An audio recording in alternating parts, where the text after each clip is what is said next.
Assalamualaikum warahmatullahi taala wabarakatuh dan salam sejahtera. Saya Cikgu Muhammad Afsan bin Husin daripada Mahat Tarbiyah Islamiah Matri Berseri Perlis. Saya mengajar subjek reka bentuk teknologi dan matematik bagi menengah rendah. Sejak 2017 lagi, RBT mula diperkenalkan di peringkat sekolah menengah. Terdapat pelbagai cabaran, rintangan dan halangan yang dihadapi sama ada di peringkat sekolah, guru-guru dan para pelajar. Sehingga hari ini, apa yang saya lihat adalah isu yang paling besar, pelajar-pelajar tidak meminati subjek reka bentuk teknologi. Ini adalah kerana pelajar-pelajar tidak dapat menguasai tajuk-tajuk yang besar di bawah tajuk RBT ini. Contohnya, pelajar tidak memahami asas-asas ilmu mekatronik dan elemen-elemen yang ada di bawah tajuk mekatronik ini. Pelajar merasakan tajuk ini agak susah untuk difahami secara konsep, lebih-lebih lagi nak faham secara praktikal. Majoriti pelajar saya berada pada paras sederhana dan rendah. Keadaan ini tentunya akan menjadi lebih sukar dan memberi cabaran kepada pelajar saya untuk menguasai ilmu mekatronik ini.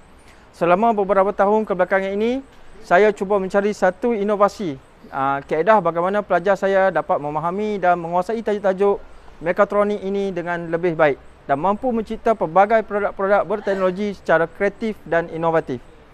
Di sini saya perkenalkan satu modul inovasi PDP yang telah saya inovasikan sendiri yang diberi nama model Mekatronik Zero to Hero Cikgu Hafsan. Okey, model ini telah saya bangunkan dari tahun 2019 lagi.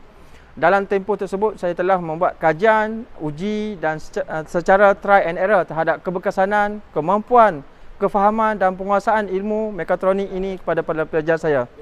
Alhamdulillah, sehingga hari ini model ini telah saya uji sepenuhnya pada pelajar saya dan telah terbukti hasilnya pelajar-pelajar saya mampu menghasilkan produk-produk yang berteknologi yang sangat hebat dan dalam waktu yang sangat singkat.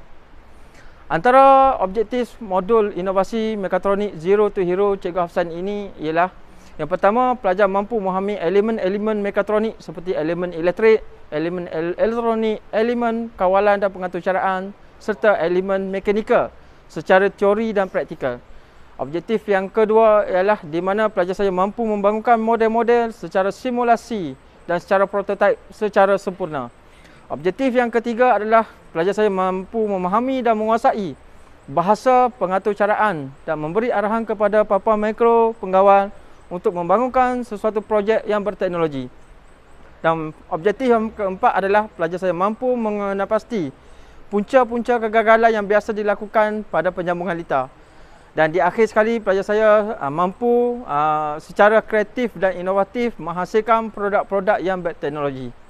Antara ciri-ciri PDP dalam inovasi model ini ialah menerapkan elemen-elemen seperti elemen pembelajaran berasaskan projek, elemen pembelajaran berasaskan masalah, elemen pembelajaran secara simulasi, elemen pembelajaran elektronik, elemen pembelajaran laman sesawan, kombinasi persekitaran pembelajaran fizikal dan maya, pembelajaran berpusatkan pelajar, elemen pembelajaran komprehensif dan kolaboratif, elemen pembelajaran bersepadu isu dan amalan sebenar. Dalam melaksanakan modul Mekatronik Zero to Hero ini, saya bahagikan kepada 4 fasa utama di mana ia menjadi teras kepada kemenjadian murid dalam modul yang saya bangunkan ini. Fasa yang pertama adalah fasa pembangunan simulasi di mana pelajar akan dimasukkan dalam Tinkercad Classroom Cikgu Hafsan ini. Dan ini adalah kelas maya. Walaupun pelajar belajar secara bersemuka, segala aktiviti tutorial nota akan dimasukkan di dalam Tinkercad Classroom ini. Ini menjadikan kelas ini sebagai e-profile pelajar dan pelajar boleh buka e-classroom ini di mana-mana saja menggunakan handphone dan komputer. Di dalam Tinkercad Classroom ini, pelajar akan mula diajar tentang komponen-komponen elektrik dan elektronik. Pelajar akan mula membuat penyambungan litar secara simulasi dan membuat pengujian pada litar simulasi tersebut. Apabila berjaya dengan baik, pelajar dibawa ke fasa yang kedua di mana pelajar akan membangunkan dan membuat penyambungan litar secara sebenar. Di sini, pelajar akan mula pelbagai bentuk litar. Apabila litar ini berjaya dibangunkan, pelajar dibawa ke fasa yang ketiga iaitu fasa pembangunan model prototipe 3 dimensi. Okey, pada fasa ini pelajar akan menggunakan sepenuhnya skill kemahiran yang ada dalam diri dia untuk membangunkan produk-produk sebenar. Contohnya pelajar mula membangunkan model sistem lampu isyarat 3 simpan, model lampu isyarat 4 simpang, model lintasan pejalan kaki yang berfungsi seperti apa yang mereka lihat di atas jalan yang sebenar. Seterusnya, fasa yang terakhir ialah fasa pembangunan produk inovasi yang berteknologi. Pada fasa ini, pelajar mula didedahkan dengan pertandingan-pertandingan seperti pertandingan inovasi, pertandingan reka cipta, pertandingan robotik yang dianjurkan oleh semua pihak. Berikut merupakan kejayaan pelajar-pelajar saya di sekolah lah. Antaranya adalah pasukan terbaik bengkel inovasi RCJ peringkat sekolah-sekolah negeri Perlis dalam tahun 2022. Jom kita saksikan sedikit selingan pada video ini. Seterusnya adalah penyampaian hadiah bagi pertandingan kategori pasukan terbaik sekolah rendah dan sekolah menengah bengkel inovasi RCJ sekolah-sekolah peringkat negeri Perlis. Kategori ini dijudikan oleh 2 kriteria, iaitu reka bentuk dan pembinaan jet dan juga penerbangan simulator. Pemenang bagi kategori pasukan terbaik sekolah menengah dimenangi oleh Mahad At-Tarbiyah Al-Islamiyah Matri. Dipersilakan guru pembimbing serta pelajar.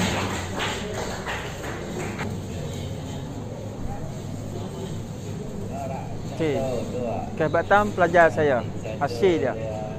InsyaAllah saya akan libatkan lebih banyak lagi pertandingan-pertandingan untuk pelajar-pelajar saya.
Pelajar saya, kesannya pelajar berasa sangat seronok mempelajari subjek reka bentuk teknologi ini dan membuka minda mereka kepada ilmu STEM apabila mereka naik ke tingkatan 4 nanti. Daripada soal sidik yang telah saya buat menunjukkan seramai 63 orang pelajar telah menjawab. Hasilnya adalah seperti mana graf yang telah saya tunjukkan ini. Okey, di mana daripada 10 soalan yang diberikan, rata-rata pelajar meletakkan skala 4 dan skala 5 bagi setiap soalan yang ditanya.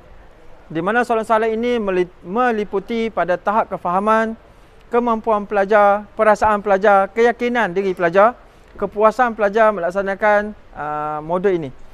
Okey, saya harap modul ini mampu berkembang ke seluruh sekolah agar matlamat dasar pendidikan negara untuk melahirkan generasi yang celik teknologi dapat dicapai. Terima kasih.